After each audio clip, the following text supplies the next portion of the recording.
أعوذ بالله من الشيطان الرجيم. بسم الله الرحمن الرحيم. اللهم صل على سيدنا محمد وعلى آله وصحبه وسلم كما صليت على إبراهيم وعلى آله إبراهيم إنك الحميد المجيد. حسبنا الله ونعم الوكيل. لا إله إلا أنت سبحانك إني كنت من الظالمين. الله ربي لا أشرك به شيئا. السلام عليكم ورحمة الله وبركاته. وانقوريا gurigayga baan ku soo laabtay maantay magaaladii baadiyihii baan u guurayaa. waxaa weeyaan maskaxda iigu soo degtay, waan ku soo caanaystay, caano geel baan ka soo dhargay. caafimaadkayga maanta gabadha shaqaalaha baan waxaan ku iri ka waran how look like dhiigga ay dhalaalaya. waxaan qaadan jiray geedda inhalerka asmadaan qaadan jiray intaan tuuladaas aaday. habeen meel boor la miyaa wax kala miyaa igu dhacay baan isticmaala. awalna every day 2 times baan isticmaali jiray. hawo fiican baan ugu tagay halkaas, cimilo macaan. dalkeenii waxa weeyaan camal oo kale weeyaan, magaalo badan ma ahan. baabuur baa dhex maraysa runtii way leedahay, laakiin marka aadan de anugu suuq baan fadhiyo meel biibita ah oo gabar leedahay baan biibitadeeda fadhiyay. marka biibitadaasaa iigu wacnaydba in aan dee arkay, laakiin markaan guri aan leeyahay inta dego yaa baabuurkaygana qaato meeshaas aan tago cirkaa cabaar ii jira. waxaan kusoo noqon doonaa anu magaalo ma raadinayo. meeshaan ganacsi kuma lihi, business kuma haysto. okay, maadaama aana business halkaan ku haysanin, reasonka aan u fadhiyayo ii sheegi kartaan oo saa isaga siinayo. no, waa inaan tagaa meel kuwaayada maskaxda iigu degto, daraaf gareeyo, voy tago, makiina tago, sambuuru tago, meelahaas tago, baadiyaha tago, caanaha geela tago. hono hadal maaha hemberese arag maaha hono hadal maaha hemberese arag maaha bum. oo haddana been baa barateen baalaha la iska rifaya. meeshaasaan degayaa insha allah. maskaxda ii degaysa, dhulkaas ka dhisto, gurigaraha ka samaysto. ma aragta wax laga sheekayn karo ma ahan. waa stress free, waa stress free. wallaahi bilaahi raaxada aan kusoo arkay iyo qabowga ma qabooba min meel qabow ma ahan, laakiin maskaxiyan baad u qaboobaysaa. biyaha macaanka, saabuunta dharka lagu dhaqo baa ku waxaysanaysaa. inhaler ma isticmaalo, asma camal baan qabay.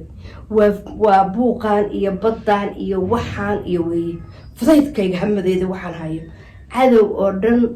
diintana markaan tegay salaadayda ducadayda maasha allah wax ka sheekayn kara maahan. waxa weeyaan meeshaan wax jirayba rabbiga subxaana wa tacaalaha ah anigoo caafimaad qaba hayga kaxeeyo. allahuma aamiin. Mombasa 2 sanaan deganaa. waa bad, waa magaalo weyn. gudahood waxaan deganahay dabaq dheer, meel dhul ah oo gaaban, caano fresh ah. maalin walba litir iyo bar caano geelaan cabaa markaan xagga tagay. every day oo fresh ah oo aan balaayo iyo chemical lagu soo darin aan cabaa. sidaasaa waxay ii keentay caloosha ii baxda. caanahaas waa fresh. caanaha kale oo meelaha laga gado markaan cabo caloosha ay bararta. reasonka dadku caanaha ugu daraan daawada baan soo ogaaday. marka dadka jooga meelaha caanaha loo soo dhoofiyo, because halkaas geeli baa ku xaraysan, sambuuru geel baa ku xaraysan, maraykaani geel baa ku xaraysan, okay, mongu geel baa ku xaraysan, voy geel baa ku xaraysan. caanaha geelashaas magaalooyinka weyn baa loo qaadaa sida Nairobi iyo Mombasa iyo magaalooyinka kale. baabuur baa qaada. waxaa lagu leeyahay caanaha haddii ayagoo suusacay la geeyo, ayagoo suusuc noqday haddii la geeyo asigiisa asagoo xiran baa lasoo celinaya. waa caano gaari lagu qaaday oo laga yaabo inaan gaarigu talaagad lahayn, oo laga yaabo markii geel laga keenay talaagadaa lagu guraa. magaalooyinka intaan ku arkay talaagadaa lagu guraa iyagoo caag waaweyn ku jira. marka caagi qofkii jeerigaamo dirsada wayba suusuceenba maba la gadanayo, dib baa loo soo celinaya. qaar waa lumayaan, qaarna waxa weeye. marka dadka waxa ku kalifaya inay caanaha inkasta ay xaaraan tahay oo system kale isticmaali karaan, waxa ku kalifaya kuwa wax ku dara inay wax ku daraan waa inay caanahaas ka soo soconin. because waxaa arkaysaa caano inta laga soo gaday ama wataamo oo bahashi mongo oo kale wataamo mahana mongo oo kale ama voy ama mataqaanaayeeto meeshaan aan ka imid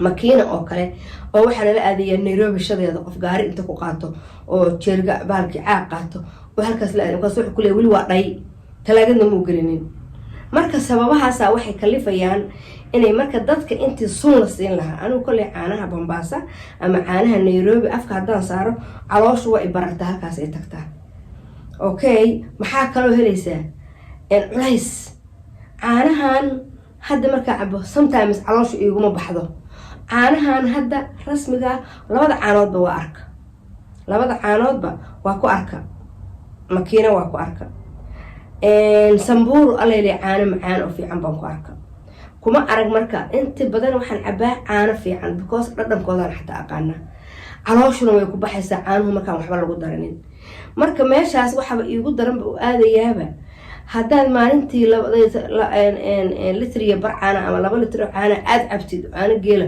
oo fresh oo dhay aad cabtid calooshuna ku baxdo jirkaaguna wuxuu ku noqonayaa qurux meeran adiga dhan waa hilaacaysaa calooshuna ku baxaysaa marka sidaasaan tuuladaas yarta ah anigu ku arkooda waan uga soo hela maskaxda iigu soo degtay asmadii aan la ordaayay lahaa inhalerkii aan la qiiqayay because gurigan magaaladii magaalo weyn ma garanayo waa bad haddana halkaasna bad ma ahan marka always badaha waa laga qaadaa asmada marka waxyaalaha iigu daran aan helay waxa weeyaan iigu fiican aan helay hurdo macaan kastoo labadii habeen u dambeysay aan qol horan seexan jiray inta ka guuray qolka u guuray aan hurdadaydu fiicnayn haddana caawa waxa ay haysa hurdo aad u macaan baa caawa ay haysa oo aan rabo inaan seexdo war waanu maamuliyna channelkayga haddaad daawataan subscribe-ka iyo thumbka iyo share-ka iyo saara magaaladaas guri yar oo qurux badan qofka ka dhista ganjeelihiisa xirta albaabkiisa baabuurkiisa dhigta waardiye qabsada ilaahay